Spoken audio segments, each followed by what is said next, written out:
Muito bem, irmãos, vamos continuar com a nossa bela história de José e aprendendo das Escrituras lições valiosas para nós. Praticamente 4.000 anos depois de que isso aconteceu, aqui estamos nós vendo praticamente cada frase deste longo relato das Escrituras e tentando enxergar verdades bíblicas, verdades vindas de Deus e aplicar para nós no nosso dia a dia. Gênesis 45, eu vou lendo aos poucos, como tenho feito ao longo dessas pregações.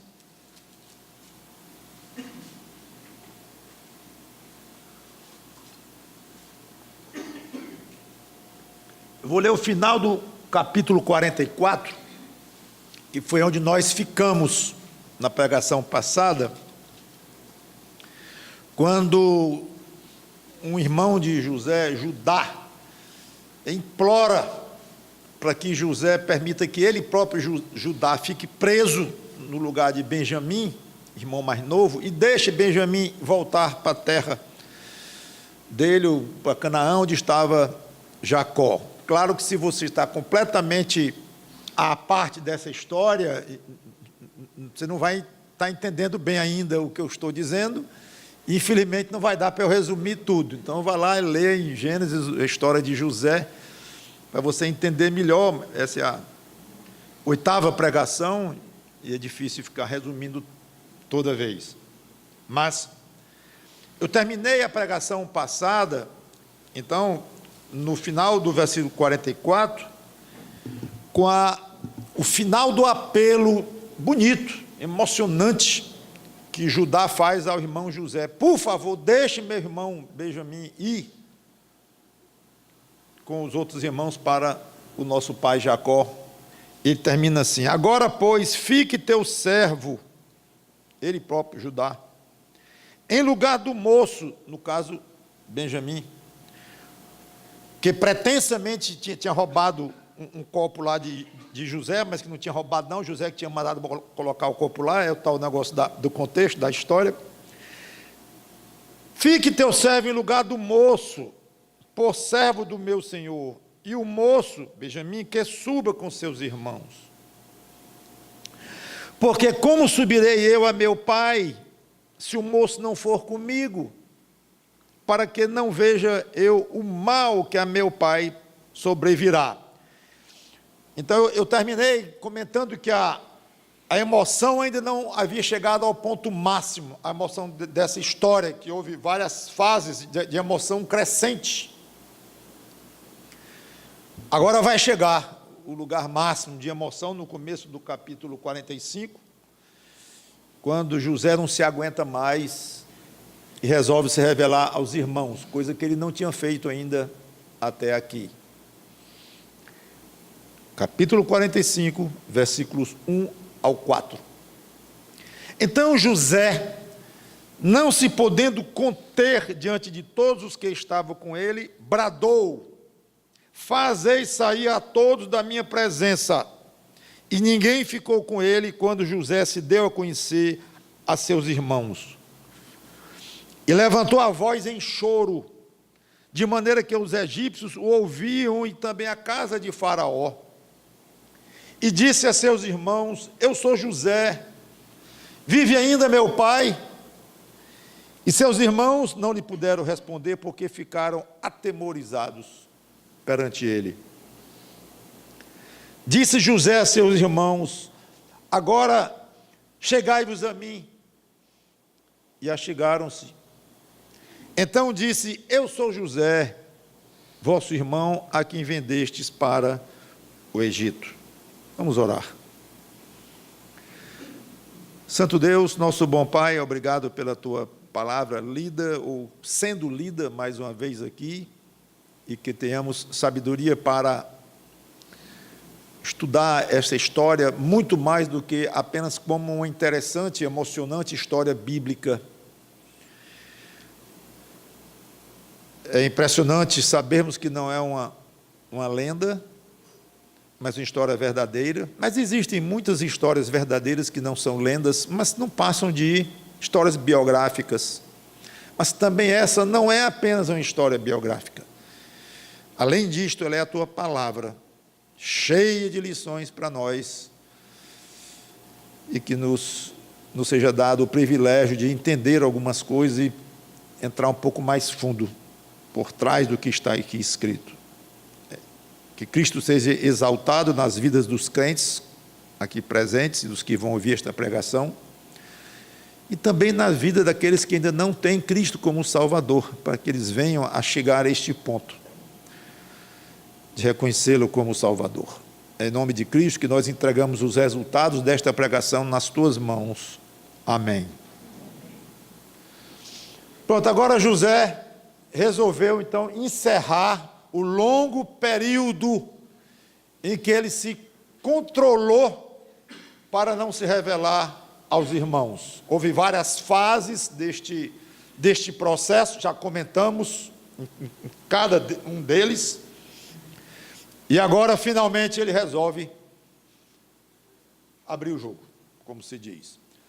Muito emocionado, mandou que os servos dele saíssem todos do lugar onde ele estava e ficassem só os irmãos dele.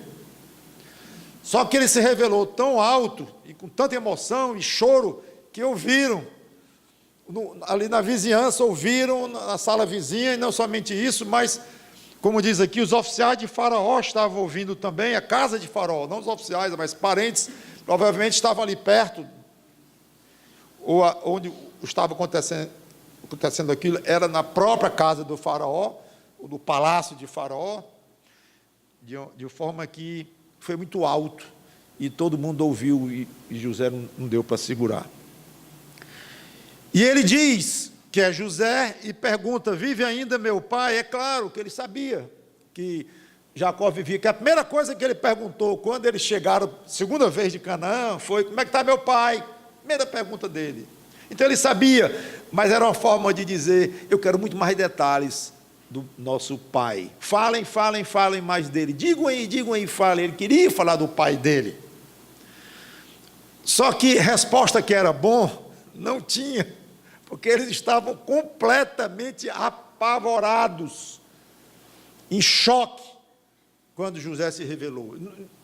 Eles não conseguiam conciliar o que os olhos estavam vendo com a realidade, e não só com a realidade em si, de que o irmão estava vivo e ali poderoso, mas com o que eles tinham feito com aquele próprio irmão, e o que é que viria daí para frente.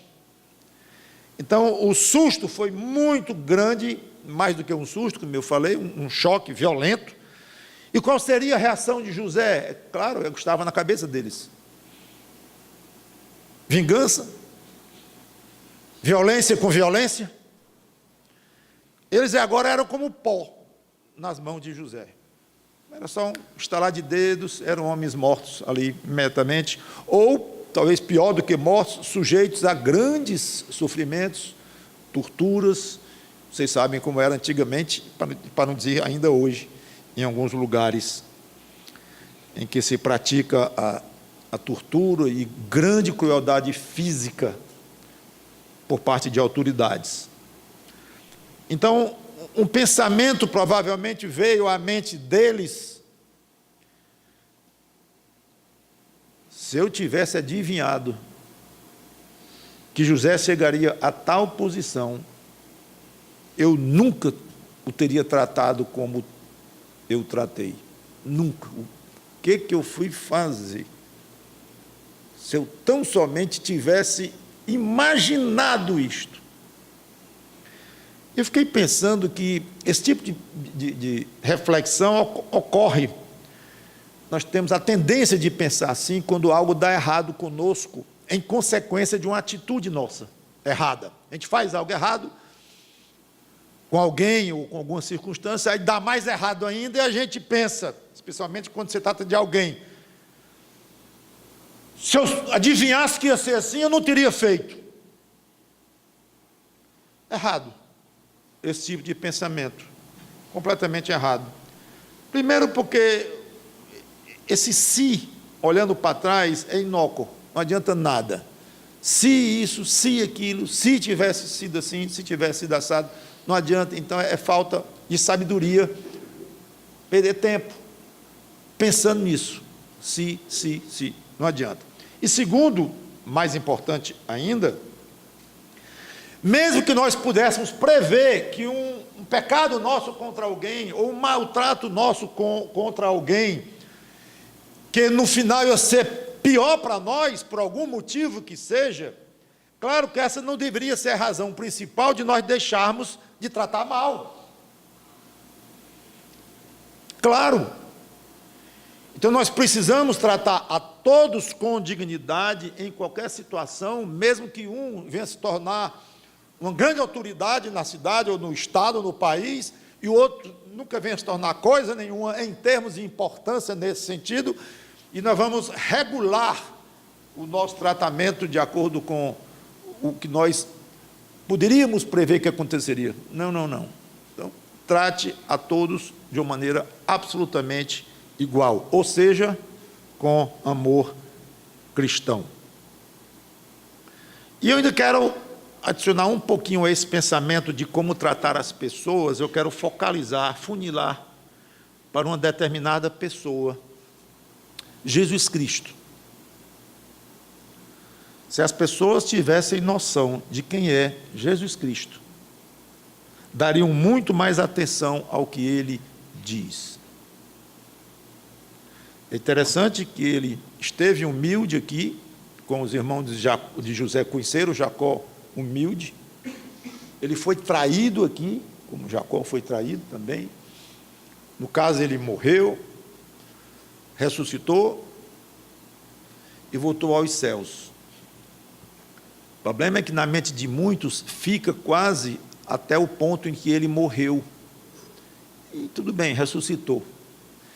E tem a ideia de Cristo assim, como um homem humilhado, um homem maltratado, e um homem meio contraditório, que uns dizem que era sábio, outros dizem que era um enganador, outros dizem que era um poderoso, outros dizem que ele era farsante, que era meio desequilibrado da mente, um homem polêmico, no mínimo, e que fez milagres, por outro lado, pelo menos se arrogou fazer.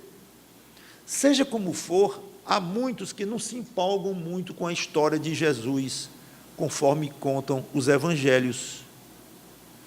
É um homem meio esquisito, polêmico, tudo bem que tenha sido uma pessoa boa, um homem bom, mas ele queria mesmo era minar o Império Romano. Ele era um grande revolucionista, muito inteligente, e mil coisas dizem sobre ele. E o fato é que acabou numa cruz, traído pelos próprios discípulos, no caso um especialmente, apóstolo, mas os outros também, num certo sentido, traíram porque negaram-no e abandonaram-no. Não vou jogar minha vida, minha existência em cima de alguém aqui assim tão esquisito, e que morreu de uma forma tão deprimente. Não. Pois eu quero dar esse toque, eu não quero enveredar por esse caminho. Se você, meu amigo, não tem Cristo como Salvador ainda, deixe-me dizer uma coisa: não fique só no seu pensamento com aquele Jesus que esteve aqui e morreu e ressuscitou e ponto final. Não é ponto final, é ponto inicial, num certo sentido. Porque ele resumiu a glória ao lado do Pai, com toda a autoridade no céu e da terra, extremamente poderoso. E ao morrer, ele comprou o poder, pelo sangue dele, de ser salvador do mundo, explique-se, entre aqueles no mundo que iriam crer nele, de fato, como Salvador, e como Deus e homem, ele é. Então, fica o alerta, muito cuidado em como você enxerga Jesus Cristo hoje, na sua mente. José mudou completamente de figura daquele momento em diante para os seus irmãos. Era outro José. aquele pobre coitado, irmãozinho deles, arrogante, porque disse que sonhou com os irmãos dobrando diante dele, depois ele teve o que merecia, gritou, esperneou, o botamos num poço, depois tiramos, vendemos, pensamos em matá-lo, mudamos de ideia, por muito favor não o matamos, e tchau, vendemos para uma caravana de comerciantes e vá-se embora lá para o Egito e fim. Esse era o pensamento, o pobre coitado, que terminou de uma maneira muito triste os seus dias com os seus irmãos e sua família, e os seus dias como ser humano também deve ter acabado há muito tempo, deve ser um pobre coitado, isso é quem ainda viveu muito tempo como escravo. Esse era o José para eles. Daquele momento em diante, eles tinham que se acostumar com a ideia de que aquele José era este homem poderosíssimo que estava na frente deles, com a vida e a morte nas mãos. O mesmo José, meu amigo, o mesmo Jesus que você pensa nele como aquele que esteve aqui, que de fato esteve, mas de uma maneira humilde, que foi, e como servo, e maltratado, injuriado, traído, não enganado, ele nunca foi enganado, mas traído, morto, abandonado, numa cruz, gritando pelo Pai dele, Pai Celeste. É isso mesmo que está lá escrito. Mas não fique com Jesus na sua mente, aquele ali não, porque esse mesmo Jesus um dia, você vai enfrentá-lo e você vai tremer, se apavorar de uma maneira muito mais profunda do que os irmãos de José tremeram diante do irmão e ficaram mudos de pavor.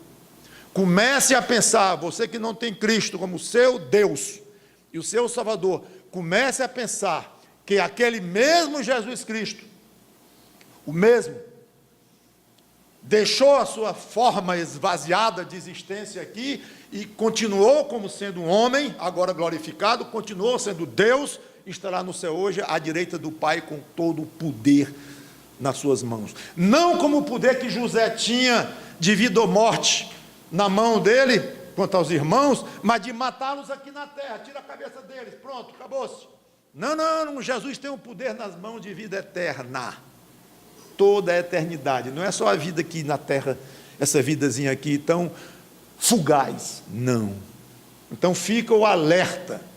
Talvez muitos vão pensar, ai, se eu soubesse que aquele Jesus que eu tanto desprezei, era este ser, poderosíssimo à minha frente, glorioso, lindo, brilhante, que a gente não consegue nem descrever em termos de tanta glória e tanto poder, é o mesmo que eu tantas vezes li sobre ele e desprezei e não dei o menor valor, só pensava nele como um político, alguém esquisito, ou um sábio, seja lá o que for. Como eu estava enganado. Fica aí só esse toque.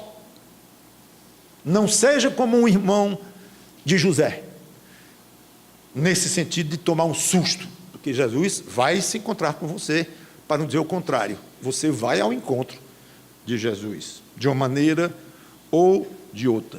Como é que você tem tratado Jesus Cristo hoje? Quando eu digo tratado, é ser relacionado com Ele. Voltando então, José, vendo que não ia ter resposta mesmo dos irmãos, tudo mudo, apavorado, se tremendo, ele diz, venham, chegam para cá. É o que ele fala. Aí nos versículos 5 e 6,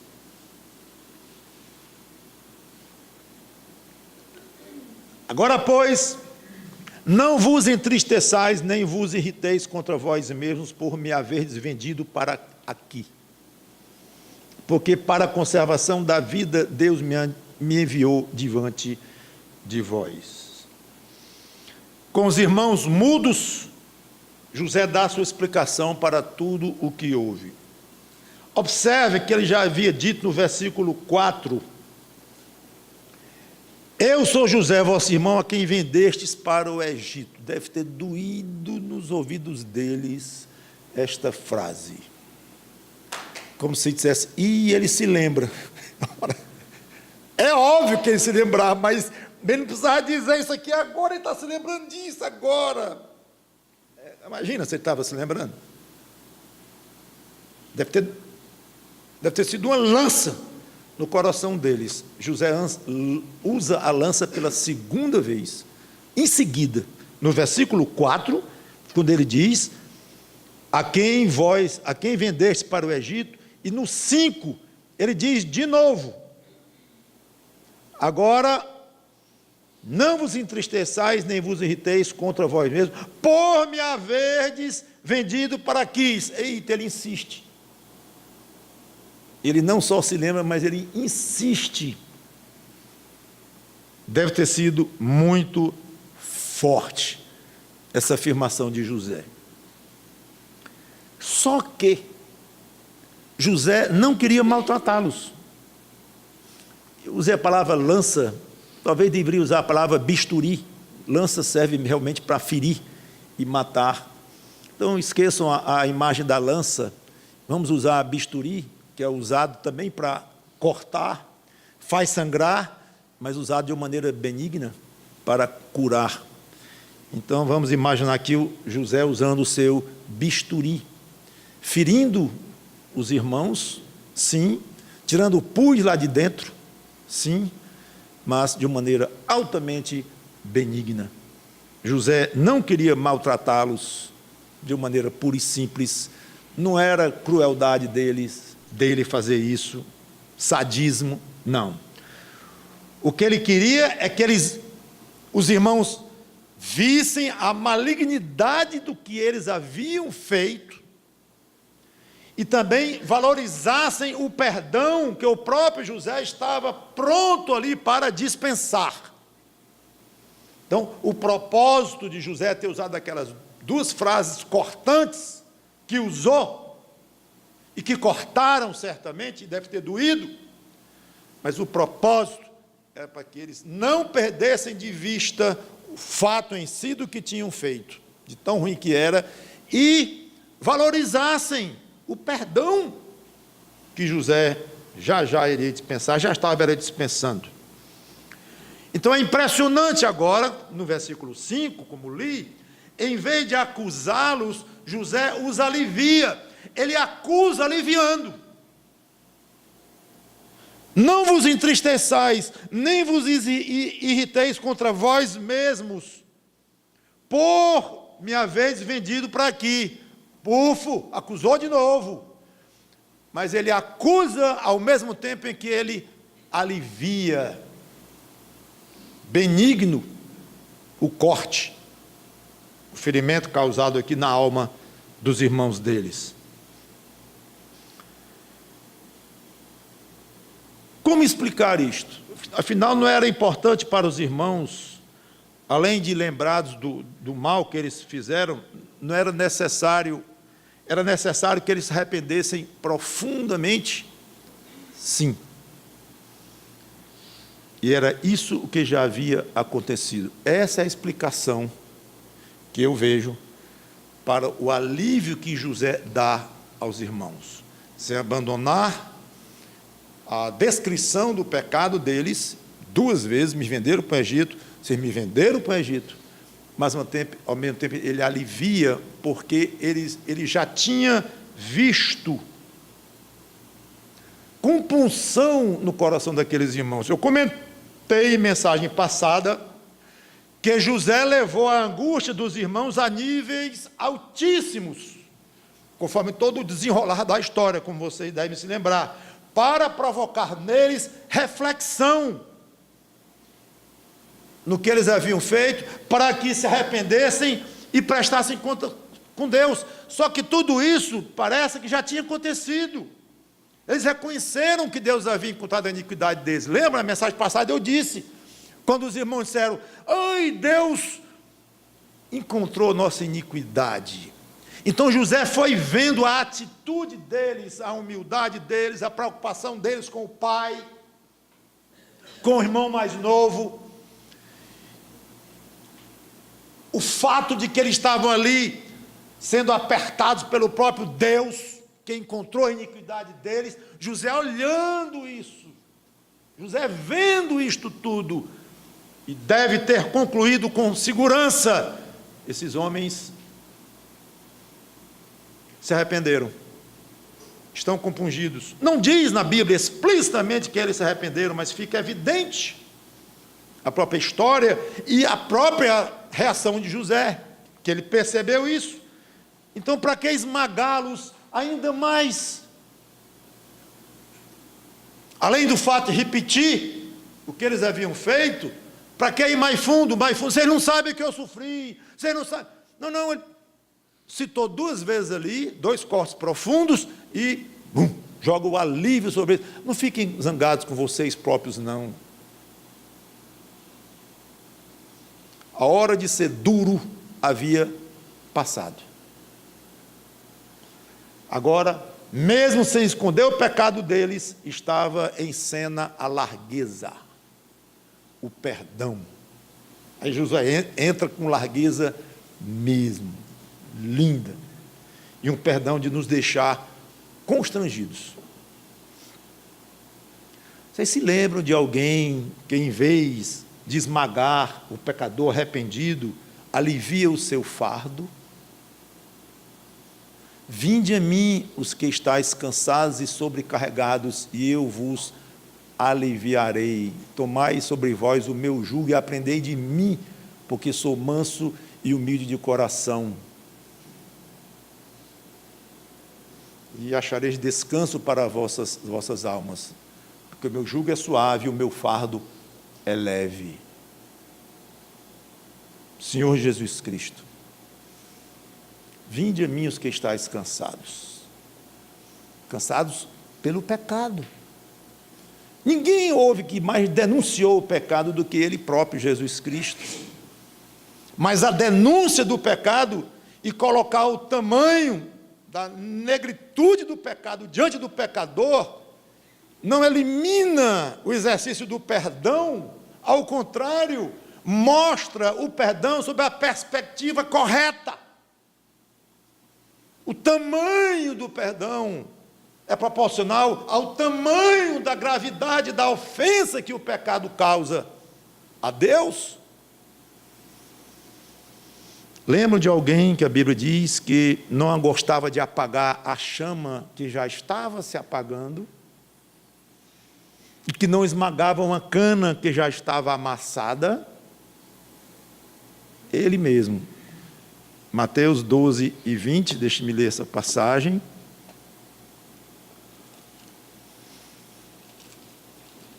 Mateus 12 e 20, é uma passagem muito bonita que fala de uma característica do Senhor Jesus Cristo, quando ele diz: não esmagará a cana quebrada. Se você não chegou lá, não tem problema, eu vou já voltar para Gênesis. Nem apagará a torcida que fumega até que faça vencedor o juízo. Uma forma dele tratar o pecador, não esmagando quem já está bastante danificado. Vemos então José como um tipo de Cristo aqui, fazendo isto com os irmãos. Um mestre em mostrar o pecado demoradamente, através de todas aquelas fases do processo com seus irmãos, em que até nós desconfiávamos, esse homem está sendo cruel, para que tanto? E mandou botar o copo dele na boca do saco de Benjamim, para poder acusá-lo injustamente. José, você está esquisito, está guardando muita amargura no coração contra esses irmãos. Não, nada disto. Mas um tratamento necessário, duro, sofrido, por parte dos pecadores, dos irmãos dele, um tratamento necessário que José causou neles, para que eles fossem despertados do sono de uma consciência encostada, uma consciência cauterizada ou silenciada. Não, vocês vão enfrentar o pecado de vocês com toda a clareza, e eu vou fazer isto. Esse era o papel que José impôs a ele próprio. O que eu puder fazer para vocês enxergarem o tamanho do que vocês fizeram, eu vou fazer. Vai ser duro, vão chorar, vão sofrer, mas eu vou fazer. Deixou o irmão preso. Tudo. É impressionante. Um plano duro, mas fez para levar os irmãos a conhecerem e tratarem com Deus e se arrependerem. Quando ele viu que esse processo havia sido cumprido na vida dos irmãos, pronto. Agora eu vou terminar de acabar com eles. Já é suficiente. Já basta. Não vou esmagá-los, eles já estão bastante quebrados. Não vou acabar de apagar a velhinha deles, não, que já está querendo apagar. De tanta tristeza, preocupação, angústia, está bom. Chegaram no ponto em que era necessário. Agora eles vão ver o que é perdão. Muito bonito isto, irmãos. É o que Cristo faz conosco. Ele nos aponta o pecado, mostra a gravidade, nos deixa apavorados muitas vezes. Quantos de nós poderíamos levantar aqui e falar da situação pré-conversão a Cristo, das angústias que nós passamos, das lágrimas, dos terrores, de até sonhos ruins, e dias terríveis, pensando na morte, pensando em coisas estranhas, apavorados, angustiados e querendo a verdade, e sem entender direito as coisas, e angústia, precedendo o momento de enxergarmos o tamanho da ofensa que nós agredimos a Deus com os nossos pecados, e aí nos arrependermos. Vinde a mim, e eu vos aliviarei. Não é eu vou terminar de acabar com vocês. Não.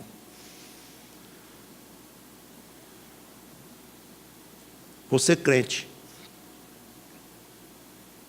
mesmo confrontando o outro em pecado, alguém que lhe tratou mal, ou que se comportou de maneira errada em relação a você, uma vez confrontando o irmão ou irmã, deixando claro o que aconteceu, vendo o irmão contrito, entendendo o que ele fez, neste ponto para frente, seja largo, seja compassivo com gosto.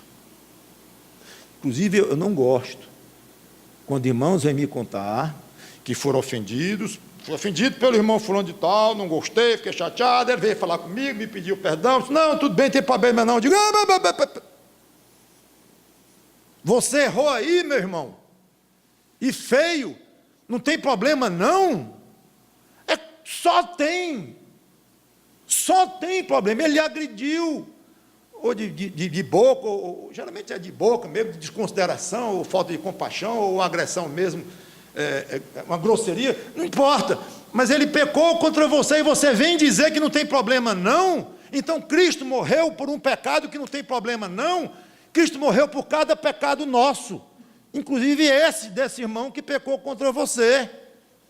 Nunca diga para alguém que lhe ofendeu, que lhe agrediu de alguma maneira, consciente ou não. Claro que sendo inconsciente diminui a pena, mas a culpabilidade, mas agressão é agressão e deve ser tratada como tal. Nunca diga para o irmão que lhe ofendeu, especialmente de uma maneira consciente, não tem problema não. Já esqueci isso, não esqueça não. Trate com ele. Sim, meu irmão, está pedindo perdão pelo que mesmo? Por isso, tem razão. Se me ofendeu mesmo, me magoou, fiquei muito triste com você. E estou muito feliz que você está me pedindo perdão. Isso aqui é uma resposta?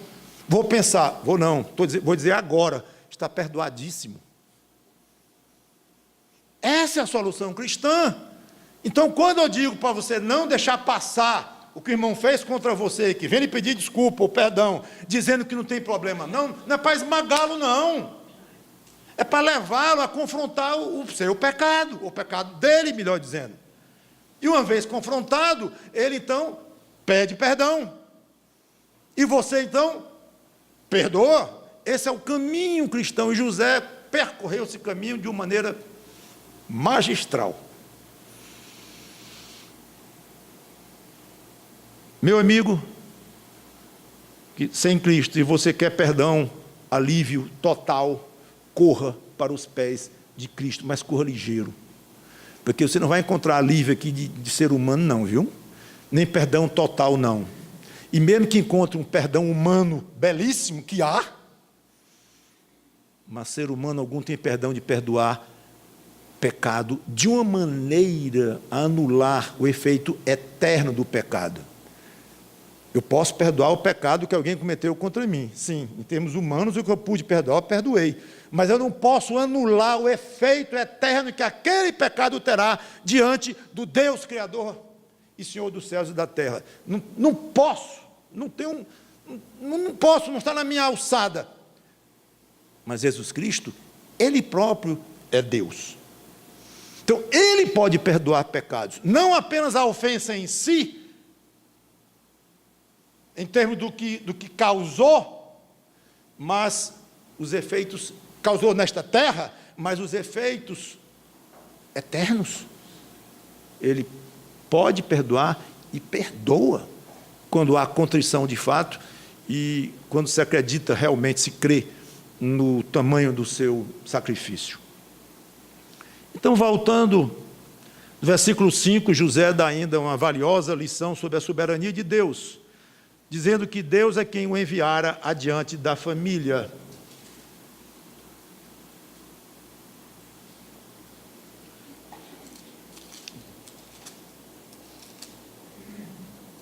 Não vos entristeçais, nem vos irriteis e tal, porque para a conservação da vida, Deus me enviou adiante de vós. Deus era o grande arquiteto desse plano aqui, complicado. Deus estava por trás das ações de vocês. Agora é interessante que esse plano, esse método que Deus usou para José chegar até o Egito, foi muito sofrido. Para quem? Para ele próprio, José. Muito. Mas ele não mostra o menor ressentimento. Ele fala como se a ação de Deus, ao realizar aquele plano na vida dele, José, através dos irmãos, fosse a coisa mais natural do mundo, para não dizer a coisa mais gostosa do mundo. Foi legal. Saí de lá, da minha terra lá do Canaã, estou aqui poderoso, mandando e desmandando aqui no Egito, estou numa ótima aqui, e foi Deus que fez isso aí.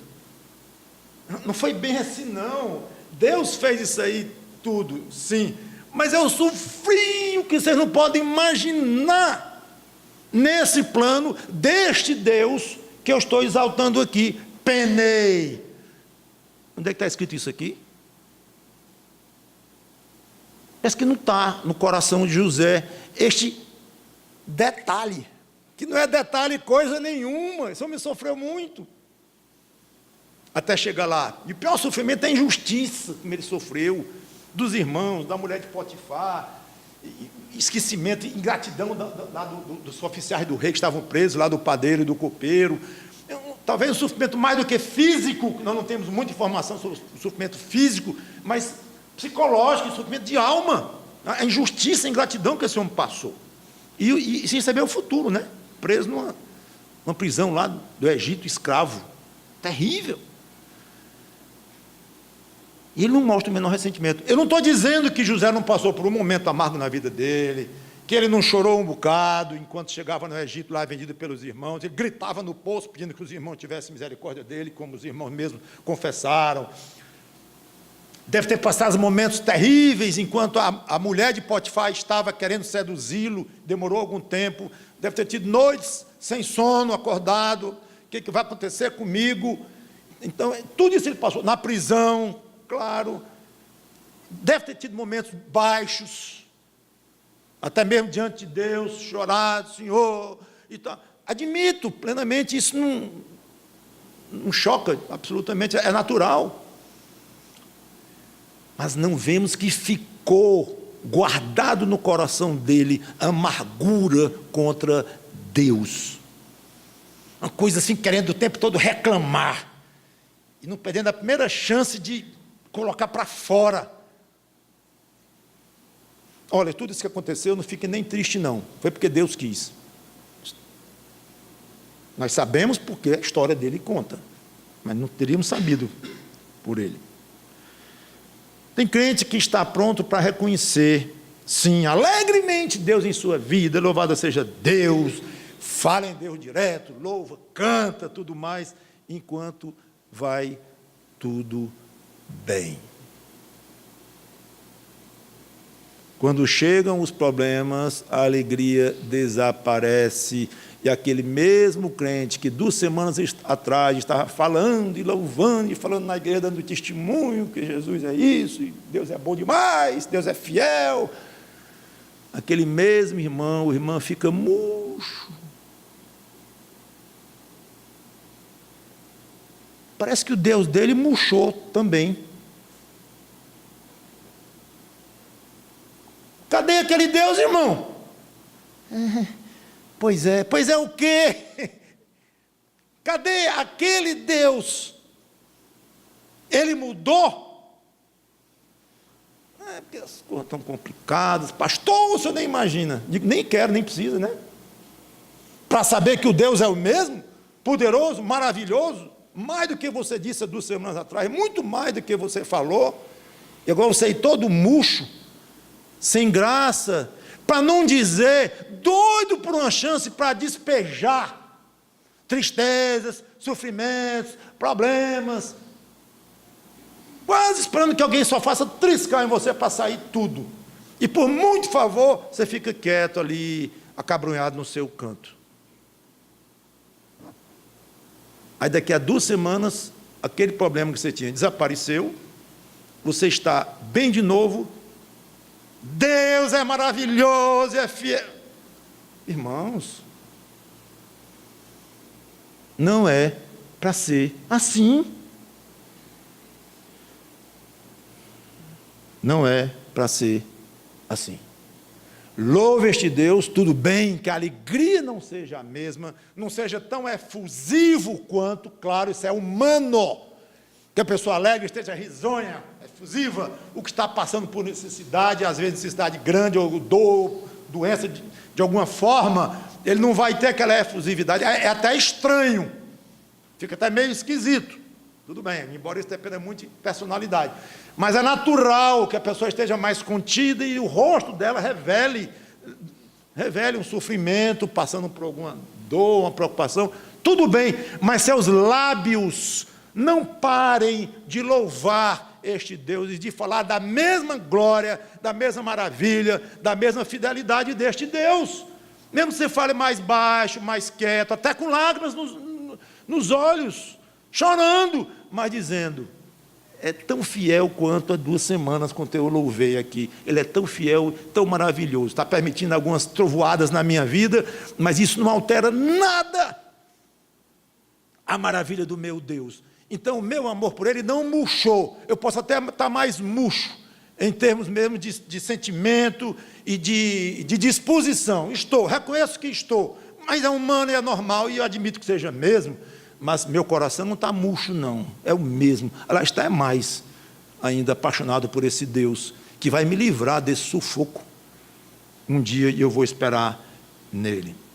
Seja como for, o crente deve estar pronto para participar ativamente dos planos dele neste mundo, mesmo que isso implique em sofrimento.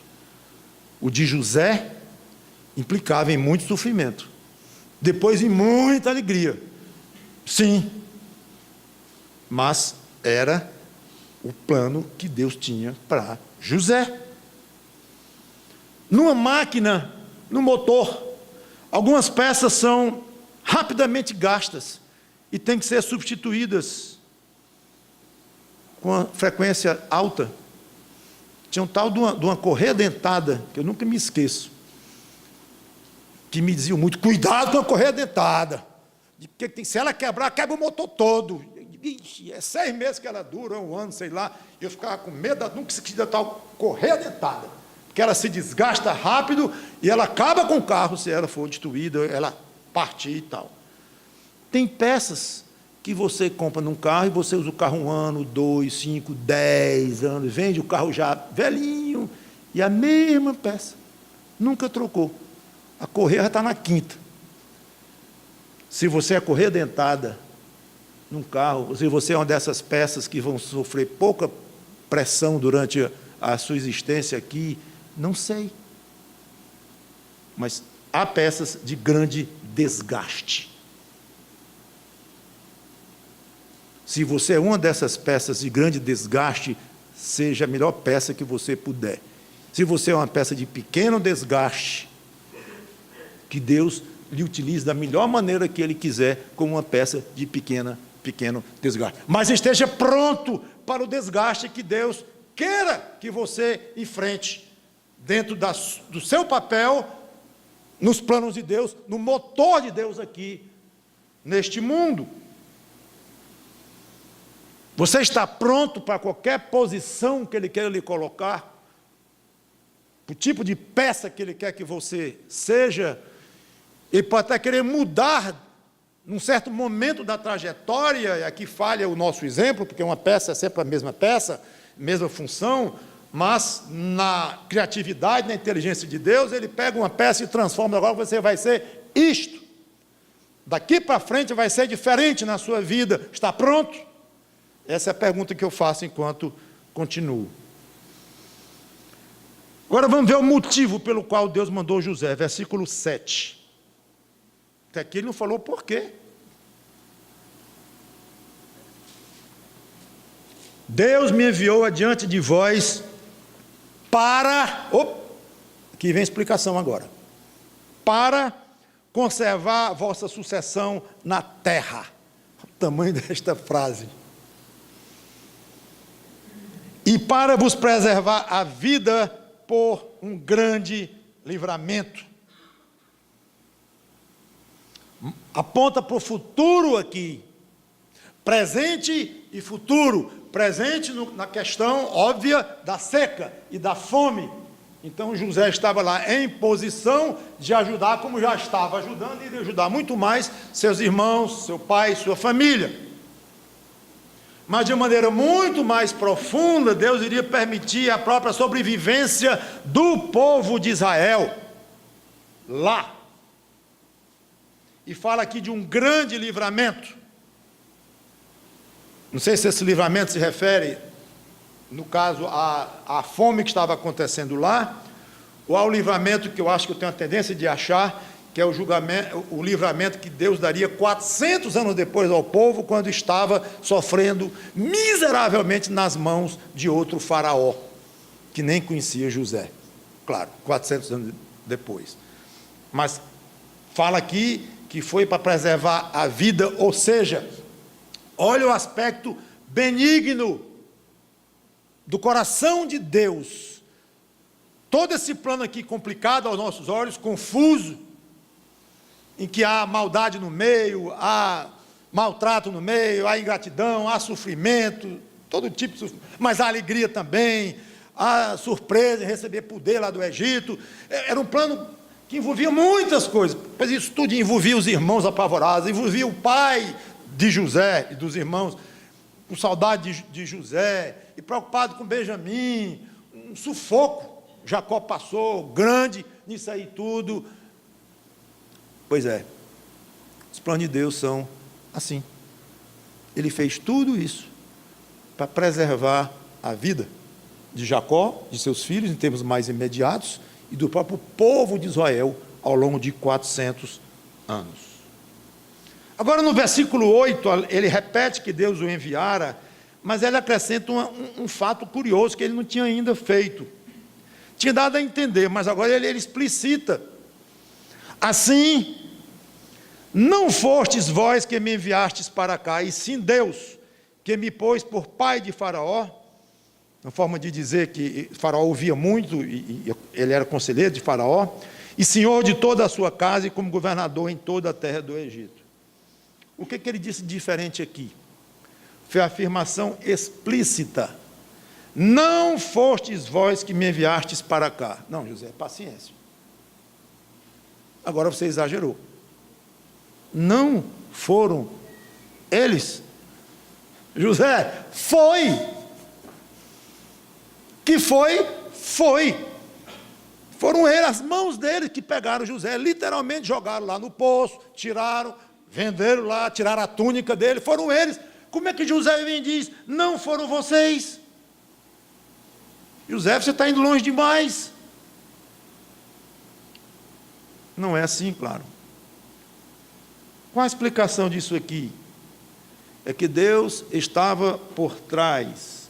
Deus estava por trás a tal ponto que Deus quis que eles agissem daquele modo. E agora vem a afirmação ousada. E eles não poderiam ter agido de modo diferente. A força do que José está dizendo aqui, teológica, quando diz, não foram vocês, tendo sido fisicamente, mas é porque ele olha num plano muito mais profundo. Vocês fizeram porque estava determinado por Deus, e vocês não poderiam ter agido de maneira diferente.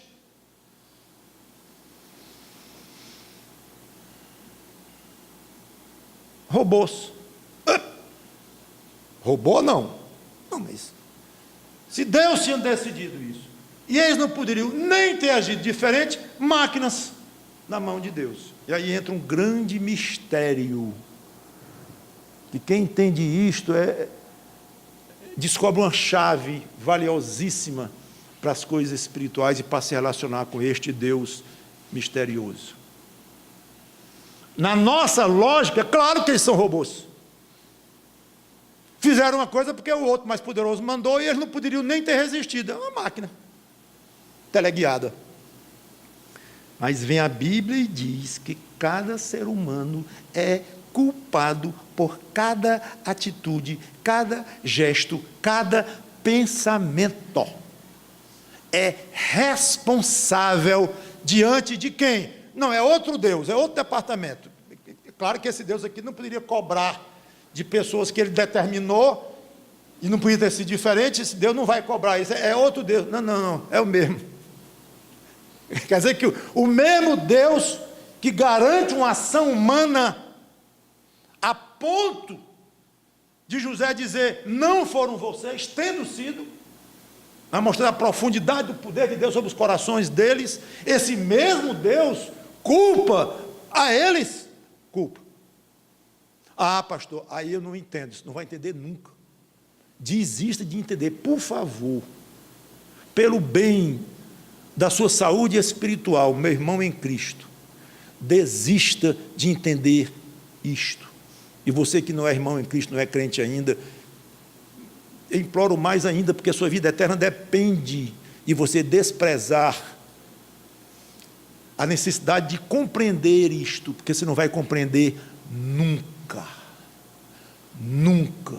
Não podemos negar o fato de que existe este mistério, um mistério que não está ao alcance da sua inteligência, da minha e de ser humano algum, entender como é que Deus age assim e ao mesmo tempo age assado, ao mesmo tempo o mesmo Deus. Agora alguém poderia dizer facilmente, ah, claro, é um Deus injusto, resolveu tudo, é um Deus incoerente. Ah, tá, tudo bem, está explicado. Você vê uma autoridade incoerente, ele faz, pinta e borda, diz uma coisa, faz outra. Aí vem a Bíblia e diz, esse Deus aqui, ele é justíssimo, faz parte do caráter dele ser justo, e ele é sábio, total, 100%, infinitamente sábio, e ele é correto nas coisas dele, é um Deus sério, é um Deus decente, não brinca com poder não, e nem tem um caráter meio, não, é um caráter absolutamente à prova de qualquer tipo de teste, ainda tem essa. Então é esse Deus que aparentemente para nós faz duas coisas não conciliáveis, e não são conciliáveis aos nossos pequenos olhos e aos nossos cérebros tão ínfimos, mas ao cérebro dizendo, a mente dele, a inteligência dele, Deus, é absolutamente, completamente compatível, lógico, coerente, e vou dizer mais, não poderia nem ser de outra forma. Eu não sei nem se nós vamos ter sabedoria lá, de entender tudo o que se passa por trás deste mistério, mas se a nós for dada tal sabedoria, com certeza, nós vamos olhar e dizer, é óbvio, como eu era tolo, eu achava que era incoerência, a soberania de Deus aqui, com a responsabilidade do homem, era incoerência. Como é que pode? Eu era muito pequeno, eu era muito obtuso. Pois é, passei a vida toda duvidando de Deus, e é tão óbvio que tinha que ser assim, é completamente compatível, conciliável. Se você não enxerga isso, e nem eu enxergo ainda, mas vamos crer de uma maneira gostosa, plena, total, porque é importantíssimo crer isso. Ninguém se livra da sua própria responsabilidade. E Deus só faz o que Ele quer na sua vida, o que Ele determinou. Coisa boa é quando o crente para de lutar contra este mistério, desiste de entender, joga-se nas mãos de Deus, resolve confiar, aceitar pela fé e aceitar de todo o coração que Deus responsabiliza, sim, cada pessoa, e ao mesmo tempo, Deus está por trás de tudo que acontece. Quando chega a este ponto de fé, o crente perdoa com mais facilidade. Agora, aspectos práticos deste ponto de confiar a tal ponto em Deus, perdoa com mais facilidade. Fulano me ofendeu. Ele é culpado. Vou confrontá-lo. Vá. Vou querer que ele reconheça e peça perdão e se arrependa. Vá, está tudo bem. Você sabe uma coisa? A parte disso, não anulando isto, mas a parte, foi Deus que quis assim. Fica muito mais fácil perdoar o irmão. Deus quis assim. Não é dizer, coitadinho, ele agiu como robô. Não faça isto. Deixe de lado o raciocínio e creia que Deus quis assim. Isso ajuda, se não a explicar o mistério, mas ajuda a lhe dar mais largueza no coração. Porque você, do contrário, estaria lutando contra o desejo de Deus. Outra, você se torna menos amargos com seus próprios problemas. Rapaz, eu tenho azar. Como é que 3 vezes eu tropeço e bato a cabeça no mesmo lugar, 3 em seguida? O cabazarado sou eu. Peraí. Deus quis assim. Não, mas não tem não mais. Deus quis assim. Continua sendo Deus benigno e misericordioso, e Ele quis assim. É mesmo. Vou botar um remédio, uma pomada para dor aqui e vou esperar a 4ª. Se Ele quiser. E se Ele quiser a 5ª, louvado seja Deus. E se quiser parar por aí mesmo, louvado seja Deus. Você fica mais leve quando se lembra que não é azar, que não é as coisas da vida, que não é que está tudo preto, que tudo está conspirando contra você. Isso são coisas de quem não tem fé, ou quem tem fé michuruca, pequena. E você resiste melhor ao desânimo. Isso aconteceu tudinho com José. José perdoou largamente os irmãos, como já comentei. José não mostrou amargura, como já comentei, e resiste melhor ao desânimo. José falava em Deus o tempo todo, parece que ele não desistia de falar em Deus. E nos sonhos ele falou em Deus. Quando ele estava lá com a mulher de Potifar querendo seduzi-lo, ele falou em Deus, que ele não ia pecar contra Deus. Quando ele esteve lá com os 2 oficiais do Egito, do rei, do faraó, na prisão, ele disse que quem leu os sonhos era Deus, falou em Deus, preso e falou em Deus. Quando foi solto diante do grande faraó, eu soube que você tem o dom de interpretações, eu estou aqui precisando disso, interprete o meu. Ou o momento de se inchar, José teve a coragem de dizer, não, eu não consigo interpretar seu faraó, é Deus. José não parava de falar em Deus, não. Isso mostra que era um homem que não desanimava no seu íntimo, estava sempre pronto, ou sofrendo na frente de faraó, na frente de uma mulher ordinária, seja o que for, mas ele ali falando em Deus, falando em Deus, falando em Deus. É belíssimo isso, e eu entendo que grande parte disso é explicado pelo fato de que ele sabia que tudo estava nas mãos de Deus. Meu plano era ir até o versículo 24, mas eu vou entender que Deus quis que eu parasse agora. Com toda seriedade, porque chegou no meu tempo, eu não quero ultrapassar este tempo, que eu tenho me limitado, até para o bem também do que vocês podem absorver e pensar, e assunto para meditar, não ficar coisa demais, vocês perderem alguma coisa.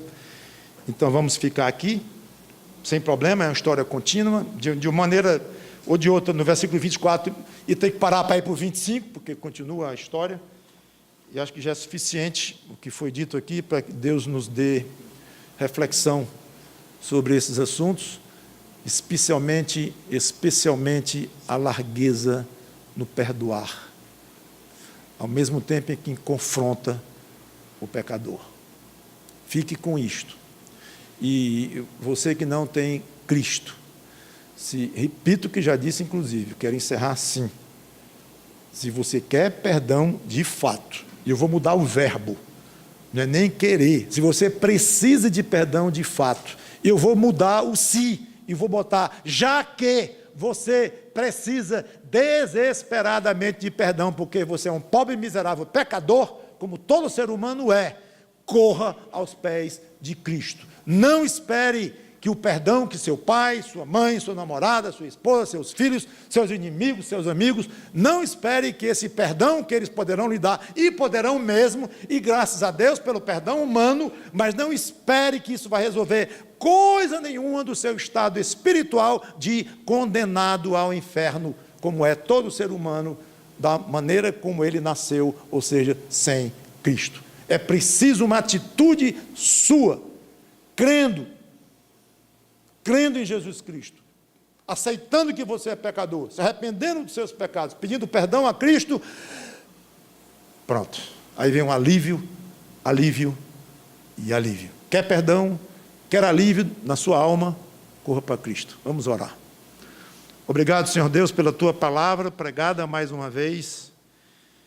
Esperamos que com fidelidade ao texto e às Tuas Escrituras de uma maneira geral, e que Teu Espírito Santo se agrade, se alegre de operar nos corações de todos nós, começando comigo, quanto às lições aqui ensinadas, não por mim, pela Tua palavra. Eu fui um mero meio para fazer, um mero instrumento, e certamente um instrumento cheio de defeitos, mas o Teu Espírito Santo não tem defeito, e que Ele aplique em cada um de nós a Tua palavra, inclusive salvando almas a Cristo, se assim for do desejo dEle. Em nome de Cristo te pedimos e agradecemos. Amém.